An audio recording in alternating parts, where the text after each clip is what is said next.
Hey, cats and kittens, chicks and chickens, it's your buddy Mo Lykit, bringing you another World of Warships game replay. I'm going to show you two sides of a sword here, and this is, this is a topic that gets discussed a lot on the forums, a lot on Reddit, a lot in game amongst my div mates and clan members, and that's the problem with being bottom tier in a game. Now, I am in my tier 10 Japanese cruiser, the Zhao, so I'm not bottom tier in this game. I'm going to show you a couple of examples of what happens to players who are bottom tier in a tier 10 game in like a tier 8. And the snowball effect that it can cause either way. Now, you can see most of their team has gone A-B. I figure I'm going to come over here and try to cap C since there doesn't seem to be anybody here. And I spot this Alabama. The Alabama doesn't have a major problem with being bottom tiered, but it also needs some help. Especially against a Zhao, and I have a rune helping me out. Now, I look at this and I'm like, yum, lunch.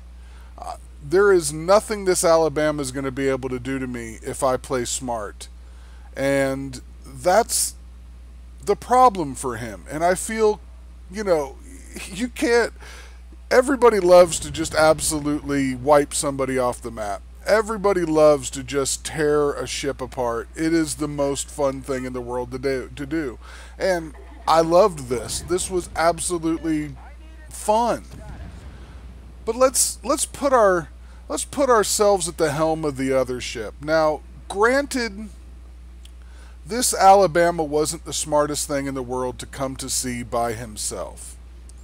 That's, we all can agree on that going anywhere all by yourself is not a very good idea. I'm doing the same basic thing, but I saw him coming, and I was able to use this island, start a fire, start pecking away at him. I can kite this guy for the rest of the game without any major issues unless he gets some really lucky RNG. Now, he's shooting at the rune. He's trying to get the rune dead. The rune is kiting him away from above B. I'm looking at getting torpedoes off, but just watch this poor Alabama. As me and this rune absolutely wreck him, and he can't do anything about it.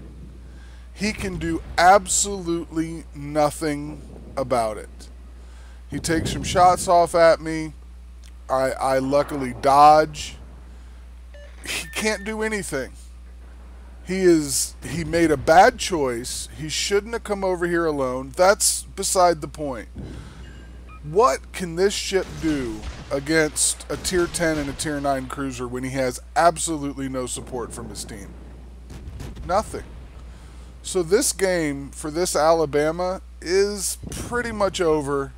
It is absolutely ruined, and his team is going to be down a battleship quite soon. It's so fun to do, but it's not fun when it's done to you. Everybody's been on one side or the other of this coin in their time in Warships.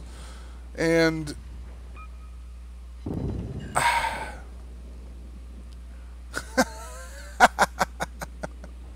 mean, I love it. I love the fact that I just got 60,000 damage for free and a kill on that Alabama. I love it. But now I'm a little bit out of position. But looking at the map, look at this. We're in a huge lead. We're 2 caps to none. But let's watch what happens to a member of my team that's been bottom tier. This Shokaku. Let's watch his planes and see what they do. That's kind of odd. Looks like he just dropped himself. I think he just dropped himself. He's dropping himself. Let's see what he does with these other planes. Maybe that was just a glitch. Maybe a little hiccup, a little hitch. No. Yeah. See what our Shokaku's doing. Now we have this game. We're in a really good spot to win this game. We're in a really good spot to win this game. But our CV just fucking killed himself. And why? Look at this. He lost 37 planes to a Des Moines and 12 to a Minotaur, 9 to the Lexington. in the first few moments of the game. What can that CV do versus AA of that magnitude? So this is the problem with getting bottom tiered in Warships. Now I know there's a big thing about playing like a lower tier CV with one tier higher div mates with really strong AA and just owning the game. I know there's a really big popular video out there right now. I think Euro did it. And this isn't the case. This isn't what happened. These are just two tier 8 CVs that wanted to play a game. And unfortunately, due to matchmaking and the +2 matchmaking, they ended up in a tier 10 game, and our CV's planes got so annihilated so quickly, he rather would have killed himself than even play the game. So a snowball effect occurred, and you can see that once we were really far ahead, we had a really good chance at winning this, and now we're done. This is a loss. There is nothing we can do to bring this back. There's a Musashi on the other end of the map. I'm out here just trying to kite away, trying to do what I can. But see, I can't even maneuver back into the caps to try to defend against the Minotaur that's in the cap, because I'm constantly spotted by planes, because their CV is, he didn't give up. Now, he didn't do that great. He didn't get a Kraken. He probably didn't get 1,000,000 damage, but he still played the game. He still didn't give up. He still is using his planes to keep me spotted. I can't use my stealth to reposition. Otherwise, I might have been able to scoot on down to C. Maybe I could have gotten a little bit of some stealth torps at some of these oncoming battleships. Because if they're going full ahead and I launch at 10 kilometers before they spot me in my Zao, I have a chance of hitting them. But I could have repositioned down to C. Maybe I would have taken out that Minotaur. Maybe I could have been in a better position owning at least one cap where I could have put up a stand and put up a fight. But again, my CV killed himself because he was bottom tier, he was frustrated, and he gave up. Now, it's ridiculous. It's absolutely ridiculous. The power creep, in my opinion, between tier 8 and tier 10 is so vast. I know certain ships can handle tier 10 a lot better. Now, destroyers, I don't consider destroyers as having as big of a problem being up-tiered or being bottom tier as, say, a cruiser does or a battleship does. But think of the range of the tier 10 cruisers.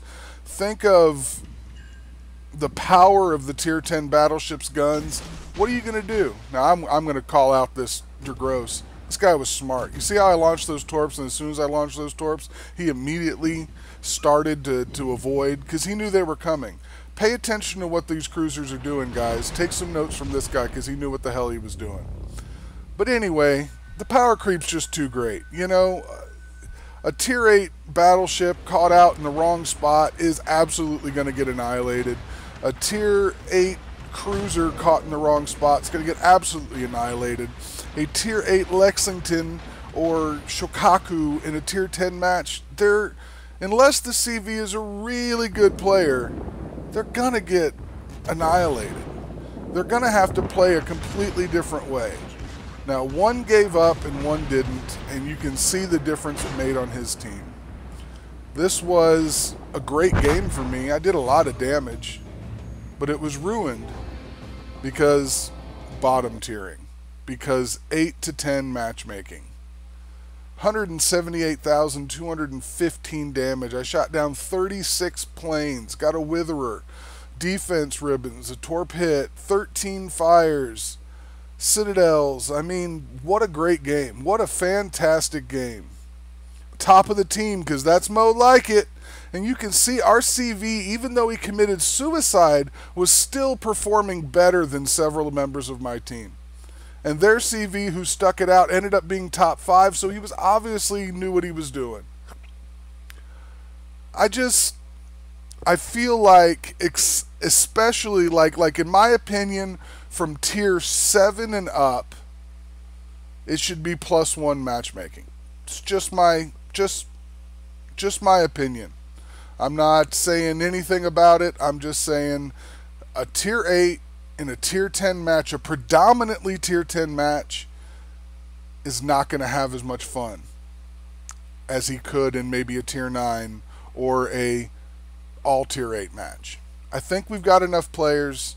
I think it's time we can make this change. It's all over the forums, all over Reddit. Come on, Wargaming. Let's fix this. Thank you guys so much for watching. Please don't forget to like, comment, and subscribe.